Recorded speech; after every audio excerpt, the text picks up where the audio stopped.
ಜಗತ್ತಿನ ಅತಿದೊಡ್ಡ ಆಧ್ಯಾತ್ಮಿಕ ಉತ್ಸವಕ್ಕೆ ಕೋಟ್ಯಾಂತರ ಭಕ್ತರು ಬರ್ತಾ ಇದ್ದಾರೆ. ಈ ಉತ್ಸವಕ್ಕೆ ನೀವು ಹೋಗಬೇಕು ಅಂದರೆ ನಿಮಗೆ 7 ರಿಂದ 8 ಕಿಲೋಮೀಟರ್ ನಡೆಯುವ ಶಕ್ತಿ ಇರಬೇಕು.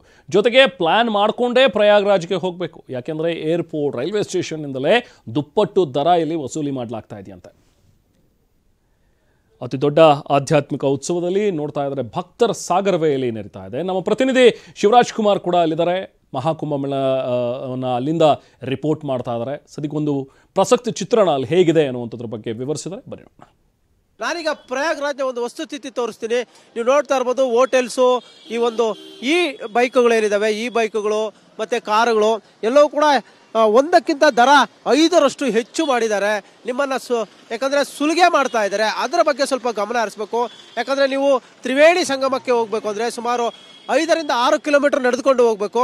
ಆ ಒಂದು ನಿಟ್ಟಿನಲ್ಲಿ ಈ ಒಂದು ಹೋಟೆಲ್ನವರು ಇದೇ ಬಿಸ್ನೆಸ್ ಬಂಡವಾಳವನ್ನು ಮಾಡಿಕೊಂಡು ಈಗ 1,000 ರೂಪಾಯಿ 2,000 ರೂಪಾಯಿ ಅದನ್ನು 6,000 8,000 ಮಾಡ್ತಾ ಇದ್ದಾರೆ. ಹೀಗಾಗಿ ಬರುವಂಥ ಯಾತ್ರಿಗಳು ಸ್ವಲ್ಪ ಎಚ್ಚರಿಕೆ ವಹಿಸಿ ಬನ್ನಿ. ಯಾರಾದರೂ ಗೊತ್ತಿರೋರಿದ್ರೆ ಅವ್ರ ಮುಖಾಂತರ 2-3 ಬಾರಿ ಚೆಕ್ ಮಾಡಿಕೊಂಡು ನೀವು ದರಗಳನ್ನು ಪರಿಶೀಲನೆ ಮಾಡ್ಕೊಂಡು ಬರಬೇಕು. ಇಲ್ಲ ನೇರವಾಗಿ ಬಂದರೆ ಇಲ್ಲಿ ನೀವು ಸಾಕಷ್ಟು ಒಂದು ಸಂಕಷ್ಟ ಎದುರಿಸಬೇಕಾಗುತ್ತೆ.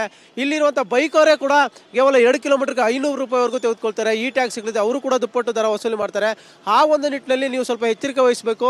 ಈ ಒಂದು 7,000 ಕೋಟಿಯಷ್ಟು ಇದಕ್ಕೆ ಖರ್ಚು ಮಾಡಿದ್ದಾರೆ. ಆದರೆ ಈ ಒಂದು 7,000 ಕೋಟಿಯಿಂದಾಗಿ ಸುಮಾರು 2 ಲಕ್ಷ ಕೋಟಿಯಷ್ಟು ಬಿಸ್ನೆಸ್ ಮಾಡುವ ನಿರೀಕ್ಷೆಯಲ್ಲಿ ಇದೀಗ ಉತ್ತರ ಪ್ರದೇಶ ಇರುವಂಥದ್ದು. ಈಗ ನಮ್ಮ ಜೊತೆ ಮಾತಾಡೋಕ್ಕೆ ಕನ್ನಡದವರಿದ್ದಾರೆ, ಕರ್ನಾಟಕದಿಂದ ಬಂದಿದ್ದಾರೆ. ಅವರ ಎಕ್ಸ್ಪೀರಿಯನ್ಸ್ ಕೇಳೋಣ.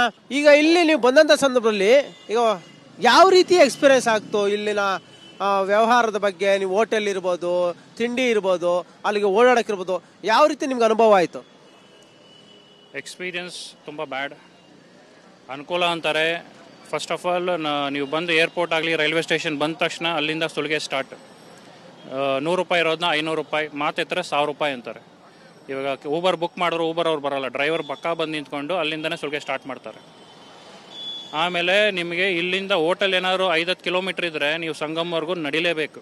ನಿಮ್ಗೆ ಒಂದು ನಯಾ ಪೈಸೆ ದುಡ್ಡು ಕೊಟ್ಟರು ನಿಮ್ಗೊಂದು ಆಟೋ ಸಿಗಲ್ಲ, ಯಾರೂ ಸಿಗಲ್ಲ. 5 ಕಿಲೋಮೀಟ್ರ್ ನಡಿಲೇಬೇಕು ನೀವು ಹೆಂಗಿದ್ರು. ಆಮೇಲೆ ಈ 2 ವೀಲರ್ ಕಂಟ್ರೋಲ್ ರೂಮಿಂದನೇ ಕೆಲವರು ಇರ್ತಾರೆ, ಯಾವುದೋ ಮೇಳ ಕಂಟ್ರೋಲ್ ರೂಮ್, ಅವರೇ ಜನ ದುಡ್ಡು ತೊಗೊಂಡು ಡ್ರಾಪ್ ಮಾಡೋದು, ಒಳಗಡೆ ನುಗ್ಸೋದು ಎಲ್ಲ ಮಾಡ್ತಾಯಿದ್ದಾರೆ. ಬಂದವ್ರಿಗೆ ಭಾರಿ ಕಷ್ಟ. ಹೋಟೆಲ್ ಅಂತೂ 4 to 5 ಟೈಮ್ಸ್ ರೇಟ್ ಮಾಡಿದ್ದಾರೆ. 1,000 ರೂಪಾಯಿ ಇರೋ ಹೋಟೆಲ್ ನಿಮಗೆ 4,000 ಕಮ್ಮಿ ಎಲ್ಲೂ ಸಿಗಲ್ಲ. ಅದು ಡಿಮ್ಯಾಂಡ್ ಇರುತ್ತೆ. ಎಷ್ಟೋ ಜನ ರೋಡಲ್ಲಿ ಮಲ್ಕೊಂಡಿದ್ದಾರೆ. ನಿಮ್ಗೆ ಗೊತ್ತೇ ಇರೋದು, ನೀವು ನೆನ್ನೆ ನೋಡಿರ್ತೀರ. ನನಗಂತೂ ಏನೋ ಒಂದು ದಿನ ಮುಂಚೆ ಹೋಟೆಲ್ ಬುಕ್ ಮಾಡಿದ್ದೆ, 1,000 ರೂಪಾಯಿ ಹೋಟೆಲ್ ನನಗೆ 8,000 ಬಿದ್ದಿದೆ ಹೆಚ್ಚು ಕಮ್ಮಿ. ಮತ್ತು ಈ ಒಂದು ಬೈಕವರೆಲ್ಲ ಎಷ್ಟು ವಸೂಲಿ ಮಾಡ್ತಾರೆ? ಈ ಟ್ಯಾಕ್ಸಿಗಳಿದ್ದಾವೆ, ಅವರೆಲ್ಲ ಎಷ್ಟು ಡಿಮ್ಯಾಂಡ್ ಮಾಡ್ತಿದ್ದಾರೆ? ಈ ಟ್ಯಾಕ್ಸಿಯವರು ಡಬಲ್ ಟ್ರಿಪಲ್ಲು. ಅವ್ರು ನಾವು ಗೇಟ್ ಒಳಗಡೆ ಅಲೋ ಮಾಡಲ್ಲ. ಅದು ಏನಕ್ಕೆ ಬ್ಲಾಕ್ ಮಾಡ್ತಾರಂತ ಗೊತ್ತಿಲ್ಲ. VIP ರೋಡ್ ಅಂತ ಬ್ಲಾಕ್ ಮಾಡ್ತಾರೋ, ಏನಕ್ಕೆ ಮಾಡ್ತಾರೋ ಗೊತ್ತಿಲ್ಲ. ಒಳಗಡೆ ಹೋಗಕ್ಕೆ ಯಾರಿಗೂ ಆಗ್ತಾಯಿಲ್ಲ. ನೀವು ನಡ್ಕೊಂಡು ಹೋದ್ರೂ ಕಷ್ಟ, ಬ್ಲಾಕ್ ಮಾಡಿರ್ತಾರೆ ನಿಮಗೆ. ಈ 2 ವೀಲರ್ ಅವರು, ವೈಟ್ ಬೋರ್ಡು 2 ವೀಲರ್ ಅವರು ಯಾವ ಥರ ಸುಲಿಗೆ ಮಾಡ್ತಾರೆ ಅಂದರೆ ನಿಮ್ಮನ್ನ ಫಸ್ಟ್ 1,000 ರೂಪಾಯಿ ಹೇಳ್ತಾರೆ. ಅದು ಅವ್ರು ಫುಲ್ಲು ಸಂಗಮವರೆಗೂ ಕರ್ಕೊಂಡು ಹೋಗಲ್ಲ. ಯಾವುದೋ ಒಂದು 3-4 ಕಿಲೋಮೀಟ್ರ್ ಗೇಟ್ ಹತ್ರ ಬಿಡ್ತಾರೆ ನಿಮ್ಮನ್ನ. 1,000 ರೂಪಾಯಿಂದ ಸ್ಟಾರ್ಟ್ ಮಾಡ್ತಾರೆ. ಮಾತಾಡಿದ್ರೆ 200, 300, 400ಕ್ಕೆ ಬರ್ತಾರೆ. ಇದಿಷ್ಟು ಶ್ರೀನಿ ಅವರು ಹೇಳ್ತಾ ಇರುವಂಥದ್ದು. ಕ್ಯಾಮರಾ ಪರ್ಸನ್ ವಿಷ್ಣುವರ್ಧನ್ ಜೊತೆ ಶಿವರಾಜ್ ಕುಮಾರ್, TV9 ಪ್ರಯಾಗ್ರಾಜ್.